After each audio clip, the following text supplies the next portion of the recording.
મારી વચ્ચે વાત સાંભળી લો. આપણું આ સ્થૂળ શરીર છે, પછી એક અહીંયા શબ્દ સૃષ્ટિનો દેહ બંધાય. શબ્દ સૃષ્ટિનો દેહ બે રીતે બંધાય, એક સ્વાધ્યાયથી અને ભજનથી. શબ્દ સૃષ્ટિનો દેહ બંધાય, પછી એમાંથી મહિમા પ્રગટે, પછી પ્રભુ બુદ્ધિયોગ આપી દે, પછી આત્મીયતા પ્રગટાવી દે.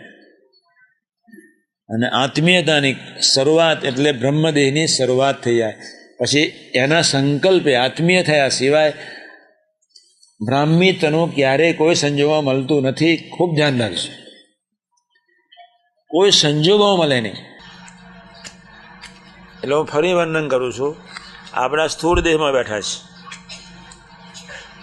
પછી આપણે ભજન કરીશું, સ્વાધ્યાય કરીશું, એટલે અંદર શબ્દ સૃષ્ટિનો કરાવવાનીનો દેહ બંધાશે, શબ્દ સૃષ્ટિનો દેહ બંધાશે. એમાંથી સ્વતંત્ર બને ભગવાન મહિમાનો દેહ બસશે. પછી આપણને બુદ્ધિયોગ આપશે, અને બુદ્ધિયોગ આપશે એટલે આત્મીયતામાં સ્થિર થઈશું. અને જે દિવસે આપણે આત્મીયતામાં સ્થિર થઈશું તે દિવસે આપણને બ્રહ્મદેવ મફતમાં બક્ષિસ આપી દે. મફતમાં જ, જે અનબેરેબલ છે છતાં એ મફત આપે છે.